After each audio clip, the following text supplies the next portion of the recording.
Dans un paisible village du Nord vivait Mariam, une jeune fille de 18 ans, douce et rêveuse. Elle passait ses journées à dessiner, à fredonner des chansons et à imaginer une vie où elle serait libre. Mais dans ce village, les traditions étaient rigides. Les jeunes filles, à son âge, étaient souvent mariées sans qu'on leur demande leur avis. Un jour, sa famille décida qu'elle épouserait Youssouf, un homme bien plus âgé qu'elle. Youssouf avait la réputation d'être dur et autoritaire, incapable de montrer la moindre tendresse. Pour les parents de Mariam, ce mariage représentait une opportunité. Youssouf était aisé et possédait une maison. Ils pensaient ainsi assurer l'avenir de leur fille. Mais pour Mariam, cette décision fut un choc terrible. Elle n'avait jamais rencontré Youssouf avant la cérémonie. Le jour du mariage, Mariam pleura en silence. Vêtue d'une robe blanche, son cœur était pourtant lourd. Elle ne voulait pas quitter sa maison, ses amis, ni abandonner ses rêves. Mais elle n'avait pas le choix. Refuser aurait couvert sa famille de honte. Alors, elle se résigna. La cérémonie fut brève, et Youssouf ne lui accorda qu'un regard distant. Après le mariage, Mariam quitta tout ce qu'elle connaissait pour s'installer chez lui. Elle espérait qu'avec le temps, il deviendrait plus aimable, qu'il apprendrait à l'aimer. Elle voulait y croire. Mais dès les premiers jours, elle perçut une froideur dans son regard. Il ne lui adressait presque jamais la parole, sauf pour donner des ordres, prépare à manger, nettoie la maison. Mariam s'efforçait de lui plaire, se levant tôt, cuisinant, rangeant, mais rien ne semblait suffire. Elle se sentait étrangère dans cette maison. Chaque soir, elle s'endormait en pensant à sa vie d'avant, se demandant si elle connaîtrait un jour le bonheur. Pourtant, elle gardait espoir. Peut-être que les choses finiraient par changer. Elle voulait être une bonne épouse, même si son cœur était meurtri. Ce mariage imposé ressemblait à une prison. Mais Mariam, bien qu'elle l'ignorât encore, était forte. Elle ne pouvait deviner que cette union, censée être une bénédiction, se transformerait en cauchemar. Elle ne savait pas non plus que ce cauchemar révélerait en elle une force insoupçonnée. Pour l'instant, elle avançait pas à pas dans une vie qu'elle n'avait pas choisie, espérant des jours meilleurs. Cette grossesse, qui aurait dû être une source de bonheur, s'était transformée en un combat quotidien. Mariam avait compris que Youssouf ne changerait jamais.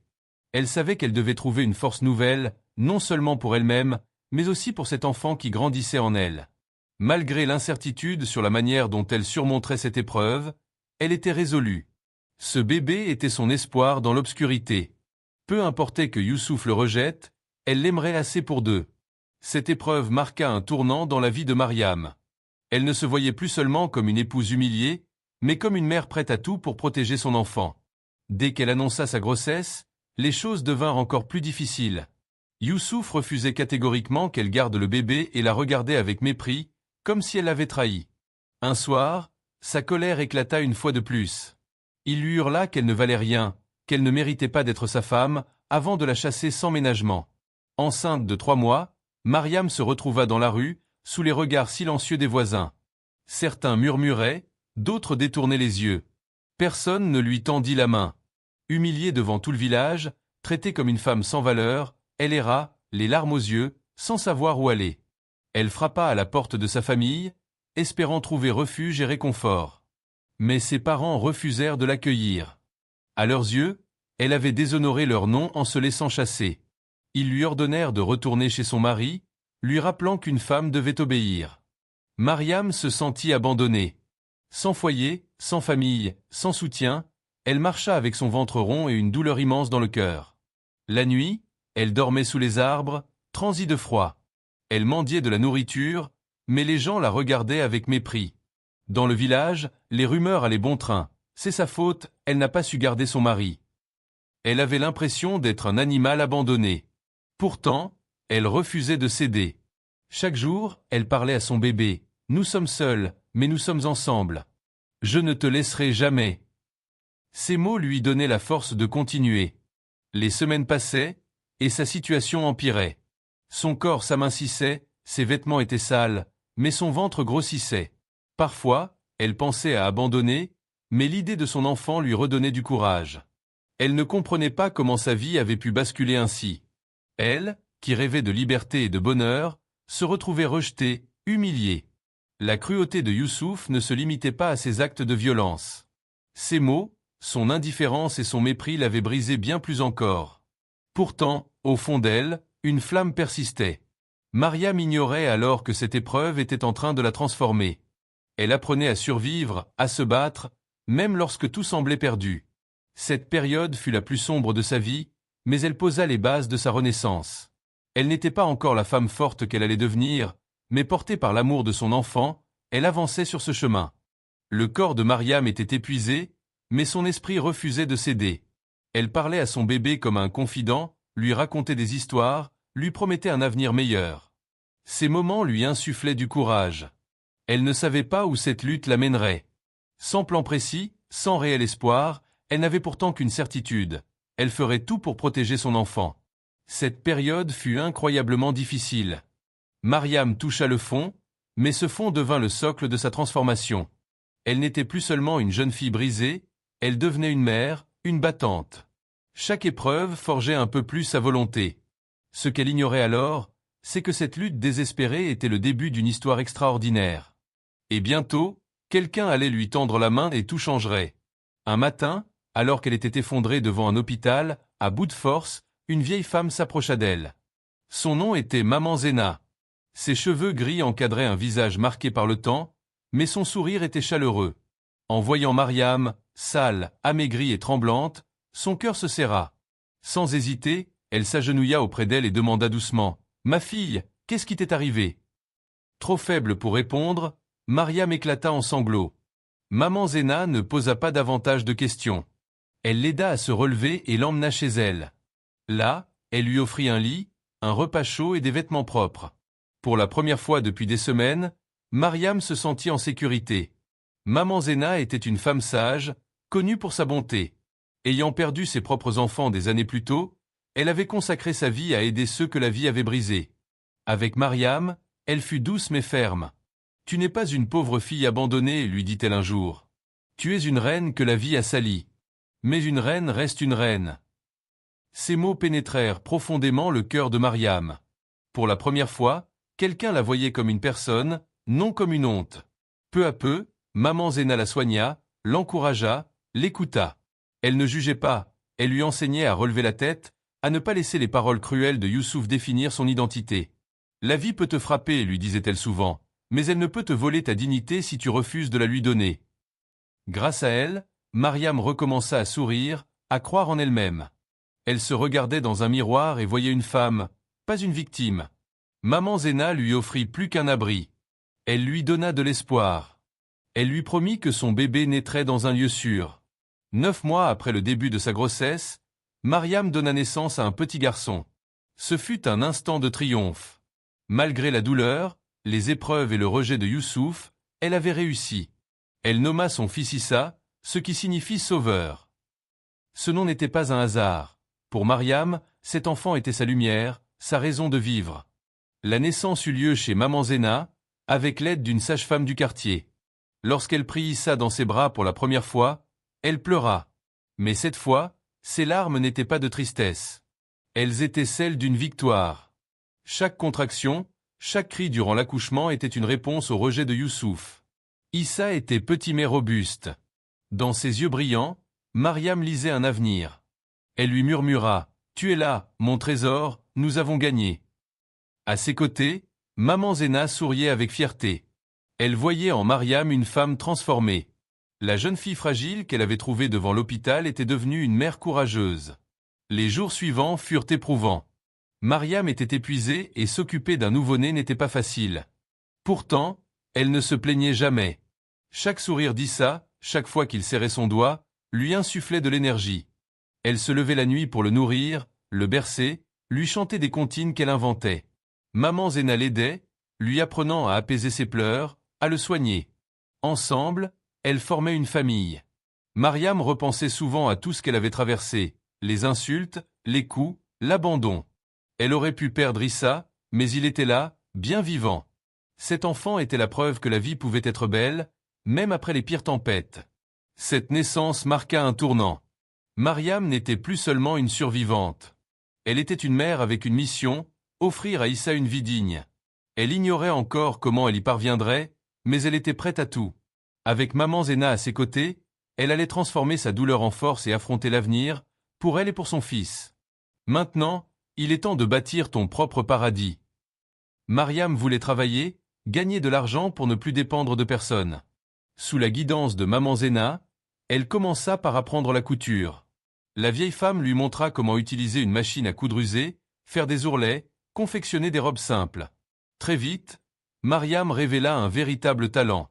Ses doigts, qui autrefois tremblaient sous l'effet de la peur, glissaient maintenant avec assurance sur le tissu.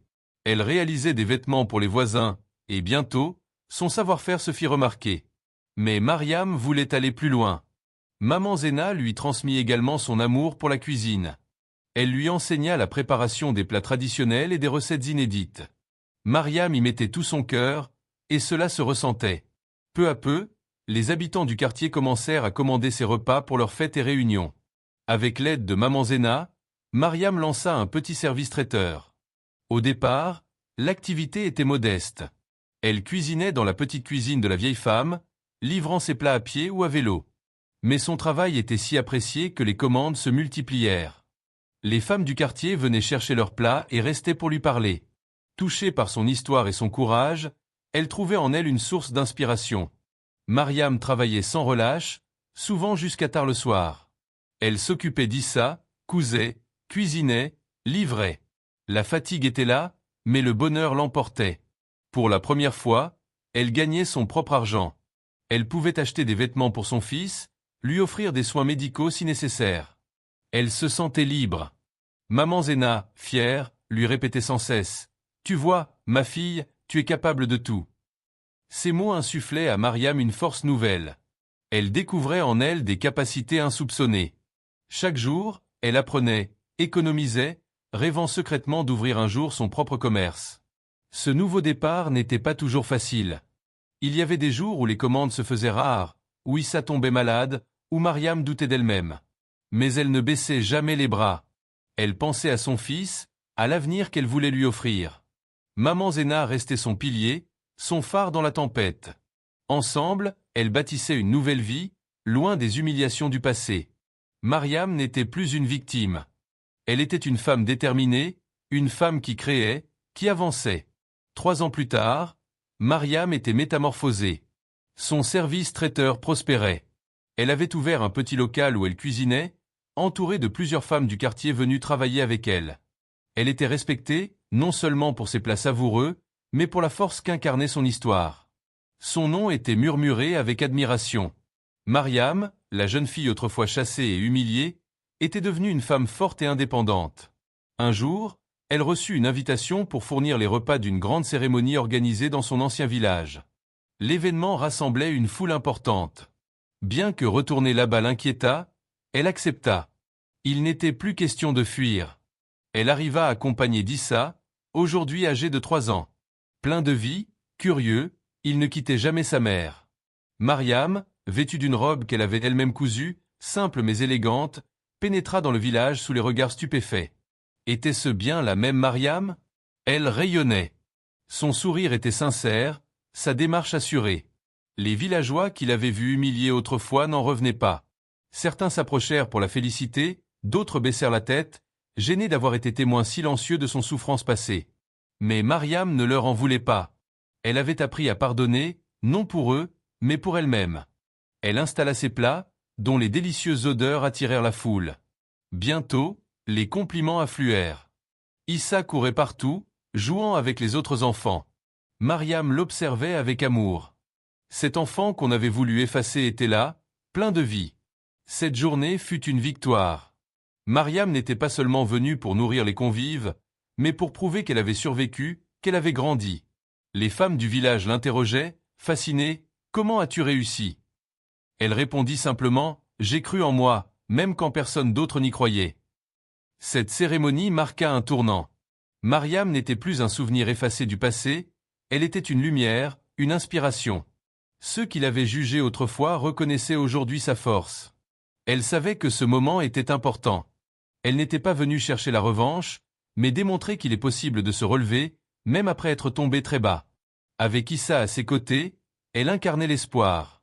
Mais alors qu'elle savourait ce triomphe, son regard croisa celui d'un homme. Youssouf. Il était là. Mais ce n'était plus l'homme arrogant qu'elle avait connu. Ruiné, abandonné par ses amis, méconnaissable, ses vêtements usés, son regard vide. En voyant Mariam, il baissa les yeux, comme s'il savait.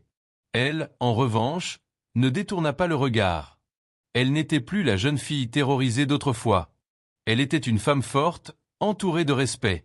À la fin de la cérémonie, Youssouf s'approcha d'elle. « Si tu veux que j'affine encore davantage le style ou le ton, n'hésite pas à me le dire. » La voix de Youssouf tremblait. « Mariam, je suis désolé. La vie m'a puni. J'ai tout perdu. Reviens avec moi. On peut recommencer. » Autrefois, ces mots auraient pu ébranler Mariam. Mais aujourd'hui, ils n'avaient plus d'impact sur elle. Elle le fixa, calme, sans colère, mais avec une force nouvelle. « Youssouf, répondit-elle, tu m'as traité comme un être sans valeur. Tu as rejeté notre enfant. Mais regarde-le aujourd'hui, Issa est là, il est fort. Et moi, je suis debout. Ton rejet m'a poussé à découvrir qui je suis vraiment. Je ne te hais pas, mais je ne reviendrai jamais. » Youssouf baissa la tête et s'éloigna sans un mot. Mariam le regarda partir, le cœur léger. Elle n'avait pas besoin de crier ni de maudire son passé. Son succès, son bonheur, était sa réponse. Elle avait pardonné, non pour lui, mais pour elle-même. Elle ne voulait plus porter le poids de la haine. Cette rencontre fut décisive. Mariam comprit qu'elle avait définitivement tourné la page. Youssouf appartenait à son passé, pas à son avenir. Elle se tourna vers Issa qui jouait joyeusement avec un ballon. Il était sa priorité, son trésor. Autour d'elle, les gens avaient entendu l'échange. Certains étaient choqués, d'autres admiratifs. Ils voyaient en Mariam une femme qui n'avait pas seulement survécu, mais qui avait triomphé. Elle n'avait pas besoin de Youssouf pour être entière. Elle l'était déjà. Cette confrontation renforça sa détermination. Son histoire pouvait inspirer d'autres femmes. Elle voulait leur montrer qu'on pouvait dire non, qu'on pouvait se relever, qu'on pouvait être libre. Ce soir-là, en rentrant chez elle, elle souriait. Elle avait affronté son passé et en était sortie plus forte. Aux côtés d'Issa et de Maman Zena, elle avait tout ce dont elle avait besoin. Ce moment n'était pas une fin, mais un nouveau départ. Après la cérémonie, Mariam ne se contenta pas de vivre sa nouvelle vie. Elle voulait aider les femmes qui avaient souffert comme elle. Elle devint une voix pour celles qui étaient rejetées, humiliées, considérées comme des objets. Elle organisa des rencontres dans son quartier. Les femmes venaient chez elle, partageaient leurs histoires.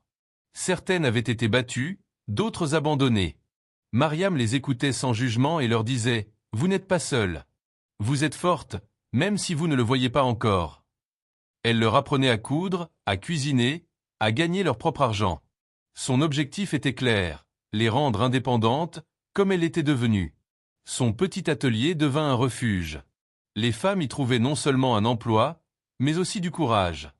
Mariam parlait de son passé sans honte. Elle racontait la violence de Youssouf, l'abandon, la douleur. Mais elle leur montrait aussi comment elle avait survécu, grâce à Maman Zena et à sa propre détermination. Son message était puissant, une femme n'est pas un objet. Elle n'est pas une charge. Elle est une source de vie, de force, de lumière. Même jetée dans la boue, elle peut éclore comme une fleur. Ces paroles résonnaient profondément. Les femmes quittaient des foyers toxiques, lançaient leur propre petit commerce. Mariam était fière de les voir évoluer. Elle devint une figure respectée dans la région. On l'appelait la mère des oubliés. À seulement 23 ans, son courage inspirait tous ceux qui croisaient son chemin. Elle éleva Issa avec amour, lui apprenant le respect des femmes, la bienveillance. Elle voulait qu'il devienne un homme différent de son père. Et toujours, à ses côtés, restait Maman Zena, fidèle et présente. Ensemble, elles continuaient à reconstruire des vies. Mariam ne cherchait ni reconnaissance ni gloire. Son souhait était simple, plus aucune femme ne devait subir ce qu'elle avait vécu. Sa vie était la preuve qu'on pouvait transformer la douleur en force. Sa morale résonnait partout. Ne rejetez jamais ceux qui vous apportent la vie. Ne traitez pas une femme comme un être inférieur, car celle que vous méprisez aujourd'hui pourrait devenir celle que vous admirez demain. Entourée d'Issa, de Maman Zena et des femmes qu'elle aidait, Mariam avançait. Elle n'était plus une victime. Elle était une lumière, un exemple, une voix. Son histoire était une leçon pour tous. La résilience, l'amour et le courage peuvent transformer le monde, une vie à la fois.